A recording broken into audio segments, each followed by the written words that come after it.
Hello friends, வணக்கம். வாங்க இன்றைக்கி நம்ம என்ன பார்க்க போகிறோம்னா சப்பாத்தியும் பச்சை பட்டாணி குருமாவும் தான்.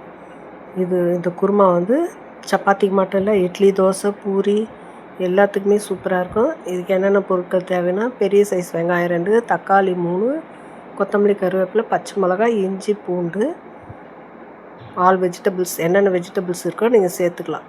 இதுக்கு மசாலா, பட்டை, லவங்கம், கிராம்பு, ஏலக்காய் எல்லாம் சேர்த்துக்கலாம்.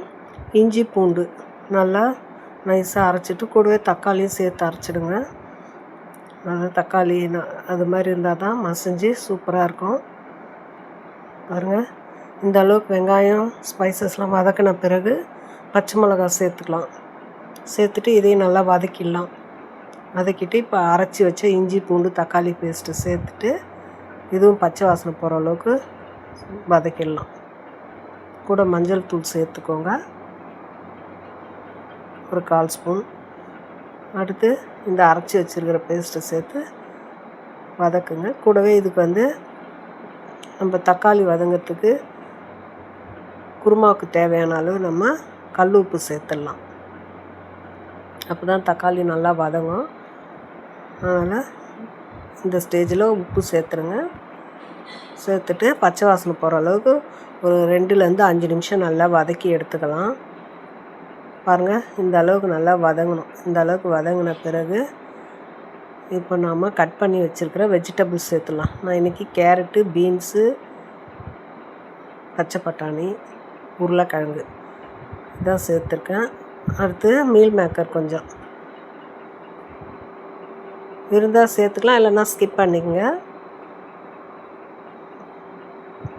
நல்லா இந்த வெஜிடபிள்ஸ் மிக்ஸ் பண்ணிவிடுங்க. மிக்ஸ் பண்ணிவிட்டு கூடவே இந்த மீல் மேக்கரையும் சேர்த்துடலாம். சேர்த்துட்டு குருமாவுக்கு தேவையான அளவு இன்றைக்கி நான் ஒரு 3 ஸ்பூன் மிளகாப்பொடி போடுறேன். உங்கள் காரத்துக்கு எவ்வளோ தேவையோ அவ்வளோ போட்டுக்கோங்க. போட்டு இதே நல்லா ஒரு 2 நிமிஷம் மிக்ஸ் பண்ணிடுங்க. பச்சை வாசனை போகிற அளவுக்கு மிக்ஸ் பண்ணிவிட்டு இப்போ குருமாவுக்கு தேவையான அளவு தண்ணி விட்டு உங்களுக்கு எந்த கன்சிஸ்டன்சி தேவையோ அந்த அளவுக்கு வச்சுங்க. குக்கர் போட்டு மூடி ஒரு 3 to 4 விசில் வெயிட் போட்டு எடுத்துக்கலாம். அடுத்து நம்ம தேங்காய், முந்திரி, கொஞ்சம் உடச்சிக்கல்ல, சோம்பு போட்டு நைஸாக அரைச்சி எடுத்துக்கோங்க. பாருங்கள், ஓப்பன் பண்ணியாச்சு. குருமா கொதிச்சுட்டு இருக்குது. இதில் நம்ம தேங்காயை சேர்த்துடலாம்.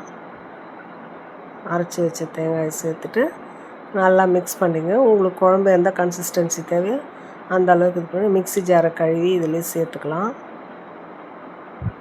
சேர்த்துட்டு நல்லா ஒரு 2 நிமிஷம் கொதிக்க விடுங்க. தேங்காய் சேர்த்துட்டு அதிகமாக கொதிக்கக்கூடாது. இந்த அளவு கொதிச்சா போதும். அடுத்து கொத்தமல்லி, கருவேப்பிலை, 2 தழை புதினா சேர்த்து மிக்ஸ் பண்ணலாம். குருமா ரெடி. ஒரு பாத்திரத்தில் நம்ம ட்ரான்ஸ்ஃபர் பண்ணிக்கலாம். பாருங்கள், இன்றைக்கி நான் சப்பாத்தி மாவு தேய்ச்சி வச்சுருக்கேன்.